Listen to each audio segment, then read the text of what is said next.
ॐ हरिः ॐ महाशान्ताकारं भुजगशयनं पद्मनाभं त्रेषां विश्वाधारणं गगनसदृशां मेघवर्णं शुभाङ्गं लक्ष्मीकान्तं कमलनयनं योगविद्यानगम्बे वन्दे विष्णुवैब्रहणं सर्वलोकैकनाथं पापहं पापकर्णाहं पापास्तं पापशम्भवे त्रायमां पार्वतीनाथे सर्वपापहरो वै कृष्णाय वासुदेवाय हरे परमात्मने प्रणतक्लेशनाशाय गोविन्दाय नमो नमः। हरि ओम महाविष्णु भगवान की जय, लक्ष्मीनारायण भगवान की जय, वैशाख महात्म की जय।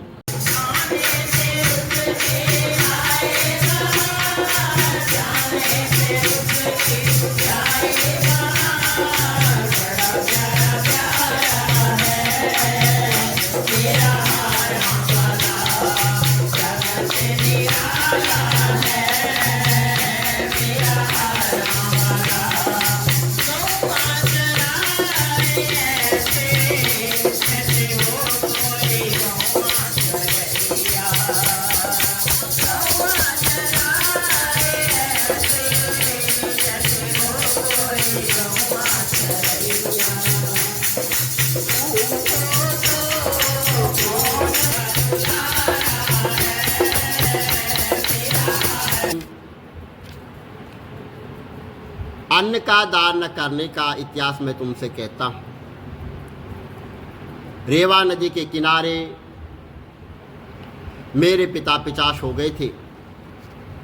वे भूख और प्यास से स्थिर होकर अपना ही मांस खाते थे। छाया वाले पेड़ के न मिलने से उनकी दशा बहुत बुरी हो रही थी। पहले जन्मों के संचित बुरे कर्मों से उनकी कंठ नली का छिद्र बहुत ही सूक्ष्म हो गया था, जिससे उनको बड़ी पीड़ा होती थी। कुआं, बाबा, बावड़ी, तालाब और जल उनको विष के समान लगता था। मैं गंगा यात्रा पर जा रहा था। उस समय रेवा नदी के किनारे पहुंचा तो मैंने यहाँ अद्भुत दृश्य देखा कि एक शमशाली पेड़ के नीचे बैठा हुआ एक पिशाच अपना ही मांस खा रहा था और प्यास के मारे बुरी तरह चिल्ला रहा था। वह मुझको देखते ही मारने को दौड़ा, परंतु मेरे तेज के सामने वह हताश सा हो गया। मुझको उस पर दया आई। मैंने उससे कहा कि आप अपना सब वृत्तांत कहो, मैं तुमको शीघ्र ही इस दुख से छुड़ा दूंगा।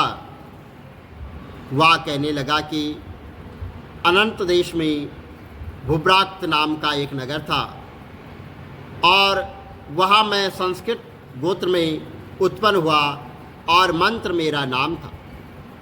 तप, दान और यज्ञ में मेरी बड़ी श्रद्धा थी, परंतु मैंने वैशाख मास में कभी अन्न का दान नहीं किया। मेरे विचार में इसी कारण मुझे यहाँ पिशाच योनि मिली है और कोई कारण नहीं दिखाई देता है।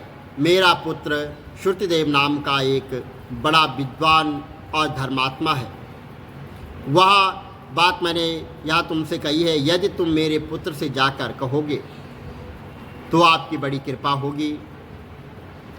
मैंने अपने पिता की यह बात सुनकर दुख के कारण रोता हुआ उनके पैरों में पड़ गया और कहने लगा कि हे पिताजी, मैं ही तुम्हारा पुत्र दैव योग से यहाँ आ गया हूँ। अब आप मुझको आज्ञा दीजिए, मैं वही कार्य करूँगा जिससे आपका यह दुख दूर हो। तब वह बड़ी प्रसन्नता के साथ कहने लगे कि यात्रा करके शीघ्र घर जाओ और मेघ संक्रांति यानी वैशाख के महीने में स्नान आदि करके भगवान विष्णु के निमित्त अन्न आदि किसी श्रेष्ठ ब्राह्मण को दान दो, जिससे सकुटुंब मेरी मुक्ति हो जाए। मैंने तीर्थ यात्रा करके घर आकर वैशाख के मास में अन्न का दान किया। तब मेरे पिता पिशाच योनि से मुक्त हो गए और मुझको आशीर्वाद देते हुए विमान में बैठकर बैकुंठ लोक को चले गए। सो हे राजन, मैंने तुमसे धर्म का यह सारभूत का। भगवान श्री कृष्ण बोले, इस अविनाशी कर्मयोग को मैंने सूर्य से कहा, सूर्य ने मनु से कहा और मनु ने राजा इक्षुक से कहा। हे अर्जुन, इस परंपरा से प्राप्त यह योग सब राजर्षियों ने जाना, परंतु अधिक समय व्यतीत होने पर से यह लुप्त हो गया और वही प्राचीन योग आज मैं तुमको बताता हूँ, क्योंकि तुम मेरे भक्त और मित्र हो। यह योग रहस्य अति उत्तम है। अर्जुन कहने लगे, आपका जन्म तो अभी हुआ है और सूर्य का जन्म बहुत पहले हुआ था। मैं कैसे मानूं कि आपने सूर्य को यह योग बताया था। तो भगवान श्री कृष्ण बोले, हे अर्जुन, मेरे और तुम्हारे अनेक जन्म हो चुके हैं, मुझे याद है और तुम भूल गए हो। जन्म से रहित अविनाशी संपूर्ण प्राणियों का स्वामी अपनी प्रकृति में स्थित हूँ, तदप अपनी माया से जन्मता हूँ। हे भारत, जब जब धर्म की हानि होती है और अधर्म का प्रलव हो जाता है, तब तब ही मैं जन्म लेता हूँ। साधुओं की रक्षा, पापियों का नाश और धर्म की स्थापना करने के लिए प्रत्येक युग में मैं जन्म लेता हूँ। जो मेरे इस अलौकिक जन्म और कर्म का तत्व जानता है, वह मृत्यु होने पर फिर जन्म नहीं लेता है और मुझ में लीन हो जाता है। इस भांति मोह, भय और क्रोध को त्याग कर मुझ में भक्ति करके और मेरी शरणागति बहुत से मनुष्य तब से पवित्र होकर मुझे मिल जाते हैं। जो जिस भाव से मेरा पूजन करता है, मैं उसी को उसी प्रकार का फल देता हूँ। हे पार्थ, मनुष्य सब प्रकार से मेरे मार्ग का अनुसरण करते हैं, अर्थात या चाहे जिसकी सेवा करे वह मेरी ही सेवा है। मनुष्य लोक में कर्म सिद्धि की इच्छा करने वाले देवताओं का पूजन करते हैं, क्योंकि इस श्लोक में कर्म की सिद्धि शीघ्र होती है। मैंने चारों वर्णों की पुष्टि अपने अपने गुण और कर्म से की है। सृष्टि का कर्ता मैं हूँ, तथापि मुझे अकर्ता अविनाशी जानो। कर्म मुझको बुद्ध नहीं कर सकते, तथापि कर्म फल मेरी कामना नहीं है। इस प्रकार जो मुझको पहचानता है वह कर्मों के बंधन में नहीं पड़ता है, अथवा पूर्व पुरुषों से किए हुए कर्म को भी तू कर। हे अर्जुन, कर्म क्या है, अकर्म क्या है, इसके विचार में विद्वान की बुद्धि भी चकरा जाती है। उसी कर्म का वर्णन मैं तुमसे करूँगा जिसके जाने से संसार के बंधन छूटकर मोक्ष के भागी होंगे। और कर्म, विकर्म और अकर्म तीनों का जानना आवश्यक है, क्योंकि कर्म की गति गंभीर है। हे अर्जुन, जो कर्म करने की कोई कामना नहीं रखता है और जिसके समस्त कर्म ज्ञान रूपी अग्नि से भस्म निर्मल हो गए हों, उसको पंडित कहते हैं। जो कर्म फल की आशा छोड़कर करता है और उसमें आसक्ति भी नहीं रखता और निराशा ही संतुष्ट रहता है, ऐसा मनुष्य कर्मों से घिरा रहने पर भी मानो कुछ नहीं करता है। देव योग से जो कुछ मिल जाए उसी पर संतुष्ट रहता है। जो हर शोक आदि द्वंद्वों से मुक्त है तथा किसी से ईर्ष्या नहीं करता, कर्म की सिद्धि या असिद्धि में भेद नहीं समझता, वह कर्म करता हुआ भी उसमें नहीं बनता। जो फल की इच्छा नहीं रखता है वह वासना से दूर हो गया है। ज्ञान में जिनका मन अचल है, जो यज्ञ के कर्म करता है, ये सब कर्म लुप्त हो जाते हैं। हवन करने का पदार्थ भी ब्रह्मा है, आहुति देने वाला भी ब्रह्मा है। इस प्रकार जिसकी बुद्धि में सब कर्म ज्ञान में है, उसको ब्रह्म प्राप्त होता है। कोई कोई कर्म योगी देवताओं की पूजा करते हैं और ज्ञान योगी ब्रह्म रूप अग्नि में यज्ञ रूप से हवन कर परमात्मा का भजन करते हैं। कोई ऐसा है जो अपनी इंद्रियों को तथा कर्मों को संयम रूपी अग्नि में होम कर देता है, और कितने ही इंद्रिय रूपी अग्नि में इंद्रियों के रूप और शब्दादि विषयों का होम देते हैं। कितने ही लोग इंद्रियों के सब कर्मों को और प्राणों के कर्मों का आत्मज्ञान से प्रज्वलित स्वयं रूप अग्नि में होम देते हैं। कोई तो द्रव्य यज्ञ करते हैं, कोई तप यज्ञ, कोई योग यज्ञ, कोई स्वाद यज्ञ और कोई ज्ञान रूपी यज्ञ करते हैं। और प्राण में तत्पर रहने वाले योगी प्राण और अपन वायु में प्राण को रोकते हुए, प्राण वायु में अपन वायु का लय करते हुए, कोई आहार को निरंतर कम करके प्राण को होमते हैं। वे यज्ञ वेखता है और यज्ञ से ही उनके सब पाप नाश हो जाते हैं। जो यज्ञ में बचे हुए अमृत रूप अन्न को खाते हैं वह सनातन ब्रह्मा को प्राप्त होते हैं। हे अर्जुन, यह नहीं करते जो जिनको यहाँ लोक और परलोक दोनों में ही नहीं है। इस प्रकार से ब्रह्मा से यज्ञ, वेद और विस्तार से ब्रह्मन, इन सब को कर्म से उत्पन्न हुए जारो। परतप द्रव्य में यज्ञ ज्ञान यज्ञ उत्तम है। ये पार्थ, फल सहित सब कर्म ज्ञान समाप्त हो जाते हैं। सो उस ज्ञान यज्ञ का तत्वदर्शी और ज्ञानी लोग तुमको उपदेश करेंगे। इसलिए तुम अपनी सेवा करना और उनको विनयपूर्वक प्रसन्न करके यज्ञ ज्ञान जानना। इस ज्ञान का लाभ प्राप्त करके तुमको ऐसा मोह फिर नहीं होगा। इसी ज्ञान से समस्त प्राणियों को तुम अपने में और मुझ में देखोगे। यदि सब प्राणियों से भी अधिक पाप करने वाले हो तो भी ज्ञान रूपी नौका से ही सब पाप रूप समुद्र को पार कर जाओगे। हे अर्जुन, जिस प्रकार प्रज्वलित अग्नि लकड़ी को जलाकर भस्म कर देती, वैसे ही ज्ञान रूपी अग्नि सब कर्मों को भस्म कर डालती है। इस लोक में ज्ञान के समान पवित्र और कुछ नहीं है। यहाँ ब्रह्मा बहुत काल पर्यंत कर्मयोग सिद्ध और पुरुषों को अपने आप में ही प्राप्त होता है। जो श्रद्धावान पुरुष इंद्रियों को जीतकर ब्रह्म ज्ञान में लगा रहता है वह ज्ञान को प्राप्त करता है और ज्ञान को पाकर अल्प समय में शांति पा जाता है। अज्ञानी रहे, श्रद्धा रहित और जिनके मन में संदेह है, ऐसे जो पुरुष हैं वो नष्ट हो जाते हैं। जिनके मन में संदेह रहता है उनको यहाँ लोक और परलोक और सब कुछ भी प्राप्त नहीं होता है।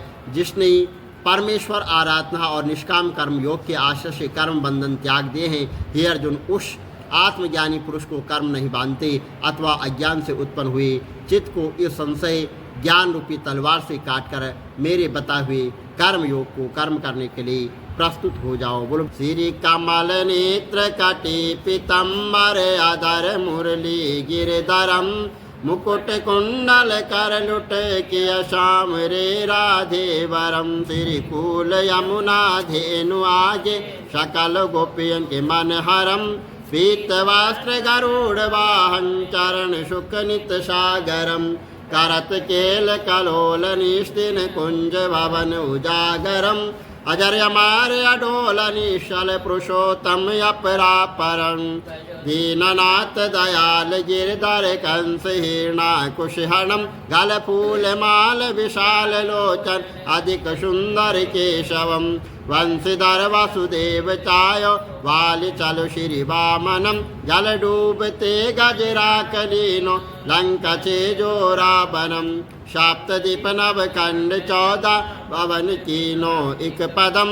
द्रौपदी के लाज राखे कहा लोपमा करं। दीननाथ दयाल पूरण करुणमय करुणा करम। कविदत्त दास विलास निस्तिन नाम जपनित नागरम। प्रथम गुरु के चरण बंदो यश ज्ञान प्रकाशितम।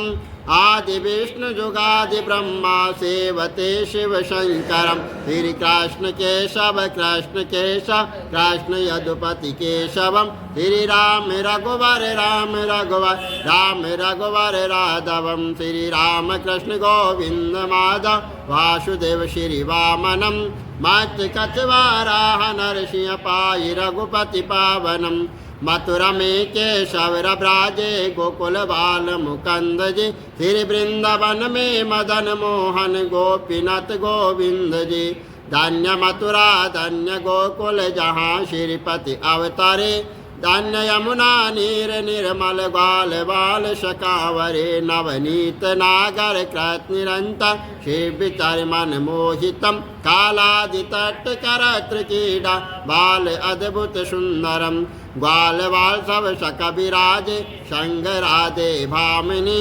वंश भट दट निकट यमुना मूल किटेर सुहावनी। भज राधे विष रघुवंश उत्तम परम राजकुमार जी। सीता के पति भक्तन के गति जगत प्रणयाधार जी। जनक राजा पनक राके धनुष बाण चढ़ावही। सती सीता नाम जाके श्री रामचंद्र प्रणामहि। जन्म मथुरा केल गोकुल नंद के हृदय नंदनम।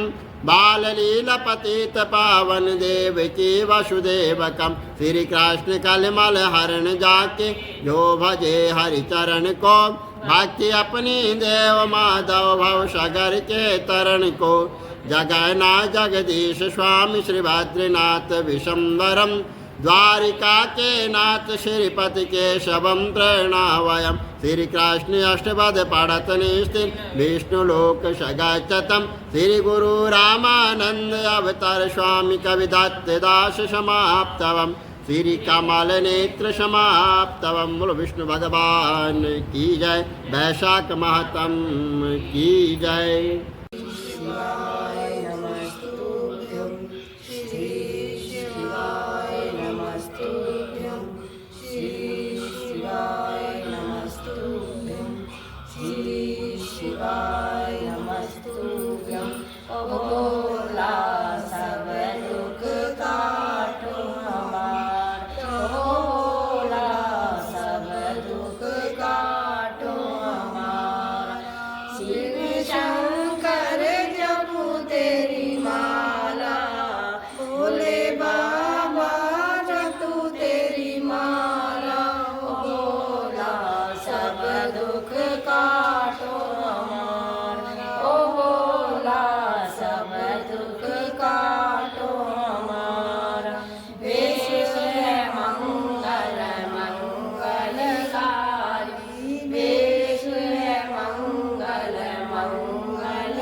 पशुपतिनाथ